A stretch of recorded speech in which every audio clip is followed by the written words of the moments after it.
अस्सलाम वालेकुम, कैसे हैं आप सब। उम्मीद करती हूँ सब खैरियत से होंगे। आज मैं आपके लिए लेके आई हूँ करेले की इतनी मुनफरिद रेसिपी जो आज से पहले आपने बिल्कुल भी ट्राई नहीं की होगी।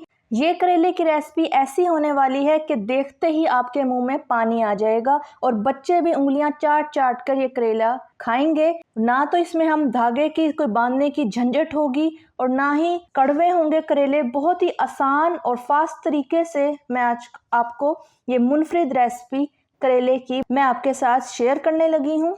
और इन करेलों के अंदर हम अंडे का इस्तेमाल भी करेंगे। तो सबसे पहले हमने 1 किलो करेले ले लेने हैं। करेले का छिलका हम छुरी से रगड़ कर उतार लेंगे सारा। जो इसका छिलका है करेले का, इसको भी हमने वेस्ट नहीं करना। हम इस रेसिपी में करेले के छिलका भी यूज़ करेंगे और जो बीज होते हैं करेले के हम उन्हें भी इस्तेमाल करेंगे। कोई भी चीज़ हमने वेस्ट नहीं करनी। तो यहाँ पे मैंने करेला छील लिया है। अब छुरी से हम इस तरह से कट लगाएंगे करेले के अंदर और इसको खोल लेंगे। इन करेलों को पकाने के बाद हमने खाना कैसे है ये भी मैं सारा इस वीडियो में आपके साथ शेयर करूंगी। तो एंड तक आपने वीडियो लाजमी पूरी देखनी है। तो इस तरह से हमने करेले को खोल लेना है। अब जो इसके बीज हैं इन्हें हम रिमूव कर देंगे और पास ही रखेंगे। हम कुछ भी हमने वेस्ट नहीं करना। तो इस तरह से सारे बीज हमने निकाल लेने हैं। तो ये देखें, सारे करेले में से मैंने बीज रिमूव कर दिए हैं। इस तरह से हमने ये पॉकेट सी बनाकर इसको अब हम साइड पे रख लेंगे और इसके बीज और जो पिछला छिलका है वो रिमूव कर लेंगे। मैं सारे करेलों को अब इसी तरीके से कर लूँगी। तो सारे करेलों के बीज मैंने यहाँ एक साइड पे देखें कर लिए हैं और जो ऊपर वाला छिलका था करेले का वो भी हमने यहाँ पे ले लिया है। अब हम छुरी से सारे जो बीज हैं इनको हम छोटा छोटा पीसीज में कर देंगे। बिल्कुल चूरा कर देना है, चॉप कर लेंगे बारीक बारीक। और जो बीज इस तरह से सख्त निकलेंगे, ये देखें इस तरह के सख्त बीज, ये हमने शामिल नहीं करने। इन्हें हम साइड पे रिमूव कर देंगे। और इसी तरीके से जो करेले के हमारे पास छिलके हैं इसको भी हम बारीक बारीक चॉप कर लेंगे। बहुत ही आसानी से ये चॉप हो जाएगा। तो करेले के जितने भी बीज थे ये मैंने ये देखें सारे चॉप कर लिए हैं बारीक बारीक। करेले के जो बीज होते हैं नरम ही होते हैं तो बड़ी आसानी से चॉप हो जाएंगे। और ये जो करेले के छिलका था ये भी हमने अच्छी से मैंने चॉप कर लिया है। देखें बिल्कुल बारीक मैंने चॉप कर लिया है। अब इन दोनों चीज़ों को हम एक बोल लेंगे और इसके अंदर हम करेले के छिलके और बीज शामिल कर देंगे। तो ये मैंने करेले के बीज और छिलके बोल के अंदर शामिल कर दिए हैं। अब इसकी कड़वाहट ख़त्म करने के लिए हम इसमें 1 टेबलस्पून सफ़ेद सिरका शामिल करेंगे और इसे अच्छी तरह से मिक्स कर देंगे।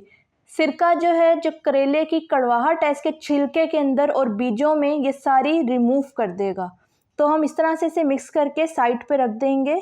और अब दूसरी तरफ जो हमारे करेले थे इसके लिए हम नमक लेंगे और अच्छी तरह से नमक हम करेले को अंदर से भी नमक लगाएंगे और बाहर से भी। पहले आपने करेले को ऐसे खोल लेना है और अंदर अच्छी तरह से नमक लगाना है ताकि जितने भी कड़वाहट है वो सारी अंदर से निकल जाए। और बाहर भी हम इसके नमक लगाएंगे। तो ये देखें इस तरह से अच्छे से मसल कर हमने नमक इसके ऊपर लगाना है। आपने बिल्कुल भी नमक को वो नहीं करना कि ज़्यादा ना लग जाए। अच्छी तरह से ज़्यादा भर भर के लगाना है क्योंकि फिर ही इसकी जो कड़वाहट होगी वो निकल पाएगी। तो इस तरह से करेले पे मैंने नमक लगा लिया है।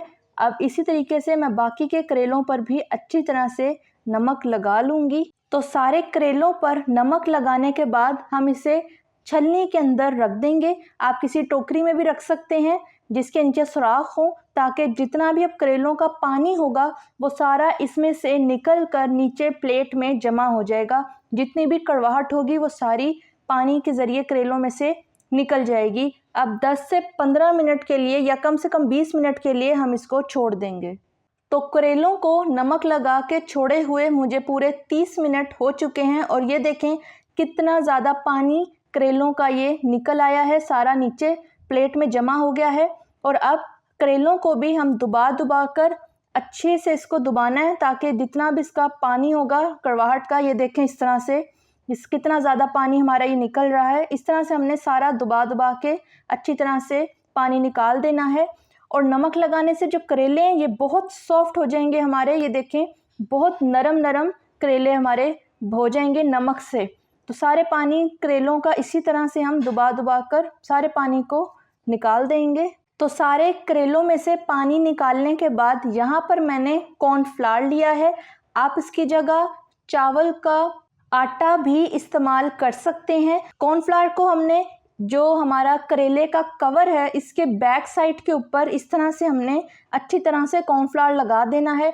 अंदर हमने इसके कॉर्नफ्लावर बिल्कुल भी नहीं लगाना, सिर्फ बाहर कोटिंग करेंगे। इस तरह से देखें बाहर वाली साइड पे हम अच्छी तरह से कॉर्नफ्लावर लगा देंगे। ये इसको ताकि जो हमारी बाहर की जो कोटिंग होगी, जो आउटर लेयर है करेले की, वो ज़्यादा क्रिस्पी बनेगी। तो ये देखें इस तरह से पिछली साइड पे करेले के हमने सारे कवर पे कॉर्नफ्लावर लगा दिया है, कोट कर लिया है। अब इसे साइड पे रख देंगे और इसी तरह सारे करेलों की हम कोटिंग कर लेंगे। बहुत ही आसानी से ये सारी कोटिंग हो जाएगी। तो ये देखें इस तरह से एक और भी मैंने तैयार कर लिया है। इसी तरह से हम सारे करेलों को तैयार कर लेंगे। तो सारे करेलों को मैंने कॉर्नफ्लावर से कोट कर लिया है। ये देखें इस तरह से सब तैयार हो गए हैं। अब हम अपने करेलों को फ्राई करेंगे। फ्राई शैलो फ्राई हमने करना है और फ्लेम आप मीडियम से हाई रखेंगे क्योंकि करेले हैं ये ज़रा टाइम लेते हैं फ्राई होने में। तो आराम आराम से फ्राई होंगे और दोनों साइडें हम इसकी फ्राई करेंगे। इसी तरह से पहले जब एक साइड हमारी थोड़ी देर हल्का कलर ब्राउन आ जाएगा तो इस तरह से हमने इसकी साइड चेंज कर देनी है ताकि दूसरी तरफ से और अंदर से भी ये पक जाएं। तो ये देखें इस तरह से हमने सारे करेलों की साइड को चेंज कर देना है। जिस साइड को पलट पलट के आपने इसकी साइडें फ्राई करनी है ताकि हर तरफ से इक्वली अच्छे से फ्राई हो जाए। तो करेले हमारे चारों तरफ से लाइट ब्राउन रंग के फ्राई हो गए हैं। अब इन्हें हम निकाल लेंगे। इस तरह से इसका ऑयल निकालते हुए हम इसको निकाल लेंगे अपने करेलों को। बहुत ही क्रिस्पी बनके इसका जो कोट, इसकी जो हमने कॉर्नफ्लावर से कोटिंग की थी उसकी वजह से करेले हमारे बहुत ज़्यादा क्रिस्पी बनकर तैयार हुए हैं। इसकी आवाज़ सुनकर ही आपको अंदाज़ा हो रहा होगा ये कितने क्रिस्पी बनकर तैयार हुए हैं। तो ये देखें किस तरह से क्रिस्पी आवाज़ आ रही है। अब वही ऑयल जिसके अंदर हमने करेले फ्राई किए थे उसी ऑयल के अंदर 3 अदद मीडियम साइज़ के रफली काट कर हम प्याज शामिल कर देंगे। ऑयल ये मैंने तकरीबन हाफ़ कप मैं इस्तेमाल कर रही हूँ। हाफ़ कप ऑयल के अंदर ही हमने पहले करेले फ्राई किए थे और अब हम इसमें प्याज को फ्राई करेंगे। प्याज आपने हल्का सा सोते करना है, ब्राउन नहीं करना।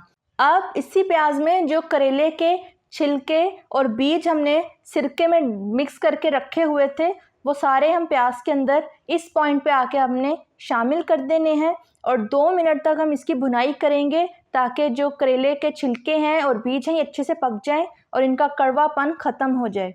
तो भुनाई के 2 मिनट बाद अब हम इसमें 2 मीडियम साइज़ के टमाटर शामिल करेंगे जिन्हें मैंने रफली सा कट किया हुआ है। अब 3 अदद बारीक कटी हुई हरी मिर्चें शामिल करेंगे और अब मसाले डालेंगे। तो हाफ़ टी स्पून नमक, हाफ़ टी स्पून गरम मसाला पाउडर, 1 टीस्पून भरकर धनिया पाउडर, 1 टीस्पून भरकर कुटी हुई लाल मिर्च शामिल करेंगे। इसमें हम पिसी हुई लाल मिर्च नहीं डालेंगे, उसकी जगह हम हाफ़ टी स्पून कश्मीरी लाल मिर्च डालेंगे ताकि कलर अच्छा आए। हाफ़ टी स्पून हल्दी पाउडर। अब इसे अच्छे से मिक्स करके इसे 1 मिनट तक पकाएंगे। फ्लेम आपने मीडियम टू हाई रखनी है। तो मिक्स करने के 1 मिनट बाद हम इसमें 2 मीडियम साइज़ के लीमू का जूस शामिल करेंगे। लीमू डालते ही एक तो इसमें कड़वाहट को ख़त्म करेगा, दूसरा टेस्ट बहुत ज़्यादा अच्छा आएगा। जब आप लीमू इस पॉइंट पर डालेंगे आपको तभी पता चल जाएगा, खुशबू इतनी अच्छी आना शुरू हो जाएगी कि आपको अंदाज़ा हो जाएगा कि कितना ज़बरदस्त मसाला हमारा ये बनकर तैयार हो रहा है। तो लीमू डालने के बाद हमने इसे अच्छी तरह मिक्स करके इसकी भुनाई करनी है। तो इस पॉइंट पे टमाटर हमारे नरम होना शुरू हो गए हैं। अब हम यहाँ पर 3 अदद अंडे लेंगे। अंडों को अच्छी तरह से फेंट कर हम इसमें शामिल करेंगे। अंडों को करेलों के अंदर शामिल करने के बाद फ़ौरन ही चम्मच से तेज़ तेज़ आपने अंडों को फैला देना है ताकि ये जो अंडे हैं हमारे वो छोटे छोटे पीसेस में हो जाएं। हमने बड़ा बड़ा इसमें अंडा नहीं रखना, छोटे छोटे ज़र्रों में हमने इस तरह से तोड़ लेना है। तेज़ी तेज़ी से आपने चम्मच को फ़ौरन घुमाना है ताकि सारा अंडा छोटे छोटे पीसेस में हो जाए और अच्छी तरह से पक जाए। अंडे को पकने में बिल्कुल भी टाइम नहीं लगता, 5 से 10 मिनट में ही अंडा हमारा अच्छी तरह से पक गया है। ये देखें छोटे छोटे पीसेस भी हो गए हैं। अब हम चूल्हा बंद कर देंगे और यहाँ पे थोड़ा सा हम चॉप हुआ हुआ धनिया शामिल करेंगे ताकि टेस्ट भी अच्छा आए और खूबसूरती भी हो। तो ये देखें इस तरह से हमारा मसाला सारा बनकर तैयार हो गया है। अब इसे हम प्लेट में निकाल लेंगे। तो सारे मसाले को हमने प्लेट में निकाल लिया है। अब हमने इसका क्या करना है, अब हमने जो हमारे करेले थे जो हमने फ्राई करके रखे हुए थे, अब हम वो लेंगे। इस तरह से इसको आपने करेले को खोलना है और जो मसाला हमने तैयार किया है ये उठाते जाएंगे और करेले के अंदर हम फिल कर देंगे। अच्छे से हमने भर देना है, बग़ैर इसको आपने कोई बांधना नहीं है, कोई धागा नहीं बांधना। इसी तरह से ही सारा मसाला जो है हमारे करेलों के अंदर भरा जाएगा। तो ये देखें कितना खूबसूरत लग रहा है हमारा सारा मसाला, बहुत ही आसानी से करेले के अंदर भर लिया है हमने। अब इसी तरीके से हम एक और करेला उठाएंगे और इसमें भी अपने सारे मसाले को हम फिल कर लेंगे। तो ये देखें एक और करेला हमने तैयार कर लिया है। अब इसी तरह मैं सारे करेलों को फिल कर लूँगी। तो सारे करेलों को मैंने मसाले से भर लिया है।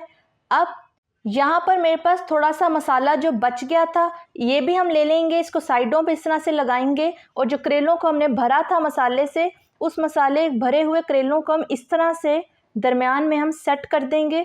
ना तो आपने इसके बिल्कुल भी जो करेले की स्टफिंग है ये बिल्कुल भी बाहर नहीं निकलेगी। अब हम इसे 10 मिनट के लिए लो फ्लेम के ऊपर कवर कर देंगे। 10 मिनट तक इसको हम स्टीम में पकने देंगे। तो पूरे दम लगाए हुए हमें 10 मिनट हो चुके हैं। ढक्कन हम हटा लेते हैं। तो ये देखें माशाल्लाह से सारे करेले हमारे अच्छी तरह से अंदर से पक भी गए हैं और बहुत ही क्रिस्पी बनकर तैयार हुए हैं। इन्हें अब मैं डिश आउट कर लूँगी और डिश आउट करते ही हम इसे थोड़ा सा धनिया से हम इसे गार्निश कर देंगे। तो बहुत ही मज़ेदार से यूनिक, बिल्कुल यूनिक रेसिपी करेलो स्टफ्ड करेले की हमारी तैयार हो गई है। इस तरह से आप अगर करेले अपने घर में बनाएंगे तो वो लोग जो करेला खाना पसंद नहीं करते वो भी शौक़ से उंगलियां चाट के खा जाएंगे और बच्चे भी बहुत शौक़ से ये वाले करेले खाएंगे। करेले हमारे बाहर से बहुत क्रिस्पी हैं और अंदर से जो फ्लेवर है ये बिल्कुल डिफरेंट है। आपने आज से पहले ऐसा करेलों का फ्लेवर बिल्कुल भी नहीं ट्राई किया होगा। इन करेलों के साथ आपने लस्सी लाजमी पीनी है क्योंकि करेले गर्म होते हैं, इसलिए मैंने ये दूध वाली लस्सी रखी है। आप हर तरह की जो भी आपको पसंद हो आप इसके साथ पी सकते हैं। तो इस रेसिपी को आप ज़रूर ट्राई कीजिएगा। अपना और अपने प्यारों का ख्याल रखिएगा। वीडियो को अपने फ्रेंड और फैमिली के साथ लाइक और शेयर कर दें। अल्लाह हाफिज़।